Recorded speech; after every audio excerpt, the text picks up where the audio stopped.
तुम्हालाही कमी मार्क पडायचे, तुम्ही कुठे कलेक्टर झालात? साधनाने आपल्या वडिलांना हे थेट तोंडावर सुनावलं आणि नेमकं हेच तिच्या जीवावर बेतलं.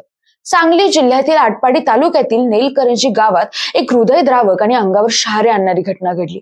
एका वडिलांनी जे स्वतः शिक्षक असून समाजाला शिक्षणाचं महत्व सांगण्याचं काम करतात, त्यांनीच आपल्या 17 वर्षाच्या मुलीचा निर्दयीपणे जीव घेतल्याचा प्रकार उघडकीस झालाय. एका शिक्षकानेच आपल्या लेकीवर हात उगारून तिला कायमचं गमावणं हे केवळ कुटुंबासाठीच नव्हे तर संपूर्ण समाजासाठीही अत्यंत घातक आणि लाजिरवाण आहे. या घटनेनंतर साधनाच्या आईने पोलीस ठाण्यात तक्रार केली असून वडिलांना ताब्यात घेण्यात आले. पण मंडळी, ज्या दिवशी साधना आपल्या जीवाला मुकली त्या दिवशी नक्की काय घडलं होतं? साधनाची खरंच काही चुकी होती का? सगळं सविस्तर जाणून घेऊया या व्हिडिओच्या माध्यमातून. नमस्कार, मी काजल भालेराव आणि तुम्ही बघताय विषयच भारी. सांगलीचे धोंडीराम भोसले हे नेलकरंजी गावातील एका खासगी शिक्षण संस्थेत शिक्षक म्हणून काम करतात. त्यांच्या कुटुंबाची गावात विशिष्ट ओळख होती. धोंडीराम यांचे वडील भगवान भोसले हे त्या शिक्षण संस्थेचे उपाध्यक्ष आणि गावचे माजी पोलीस पाटील होते. शिवाय पत्नी प्रीती या गावच्या माजी सरपंच होत्या. या दोघांना एक मुलगा आणि मुलगी साधना अशी 2 अपत्ये. साधना ही 12वी सायन्सच्या वर्गात शिक्षण घेत होती. तिला लहानपणापासूनच डॉक्टर बनायचं होतं आणि त्या दिशेने ती मेहनतही करत होती. ती अभ्यासात बरीच हुशार होती. 10वीत तिला 95% गुण देखील मिळाले होते. साधनाच्या शिक्षणात कसलाच व्यत्यय येऊ नये म्हणून त्यांनी तिचा आटपाडी मधल्याच कॉलेजच्या हॉस्टेलमध्ये ऍडमिशन घेतलं होतं आणि ती तिकडेच राहायची. 12वीची परीक्षा झाली तशी ती काही दिवसांपूर्वी आपल्या घरी नेलकरंजी गावी आली होती. घरी असताना नीट परीक्षेचा निकाल लागला होता. त्या परीक्षेत साधनाला अपेक्षेपेक्षा कमी मार्क पडले होते. तिने भीतच ही गोष्ट आपल्या वडिलांना धोंडीराम भोसलेंना सांगितली. चाचणीत कमी गुण मिळाल्याचं कळताच साधनाचे वडील प्रचंड संतापले. शिक्षणाच्या नावे इतरांना ज्ञान देणारे हे वडील स्वतःच आपल्या मुलीवर तुटून पडले. साधना आणि तिचे वडील धोंडीराम भोसले यांच्यात जोरदार वाद झाला. रागाच्या भरात धोंडीराम साधनावर ओरडत होते, तुझ्यावर इतका खर्च करतो, कशी डॉक्टर होणार तू? तुझं आयुष्य कसं चालेल? या दरम्यान साधनानेही आपल्या वडिलांना उलट उत्तर दिलं, पप्पा, तुम्हालाही लहानपणी कमी गुण मिळालेच होते ना?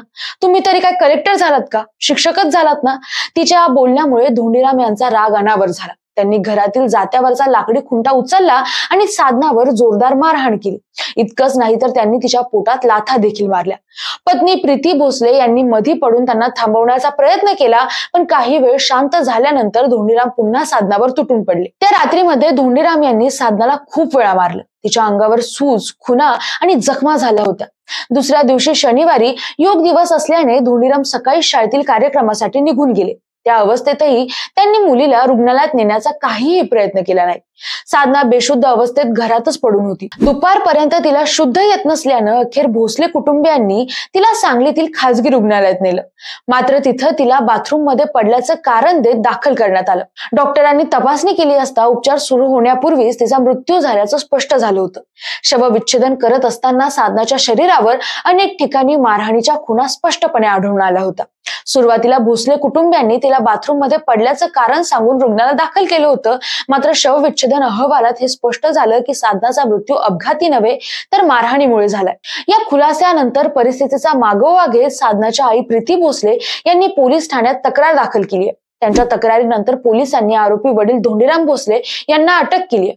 सत्य उघड झालं, पण तोपर्यंत एक निष्पाप जीव गेलेला होता. मंडळी, साधना भोसलेच्या दुर्दैवी आणि काळीज हलवून टाकणाऱ्या घटनेनंतर आपल्याला खूप गंभीर प्रश्न विचारायला लावलेत. पालकांचं स्वप्न असणं चुकीचं नाही, पण ते स्वप्न आपल्या मुलांवर लादणं, त्यांच्या चुका समजून न घेता शिक्षा देणं हे कुठल्याही नात्याला शोभत नाही. साधनाचं स्वप्न होतं डॉक्टर व्हायचं.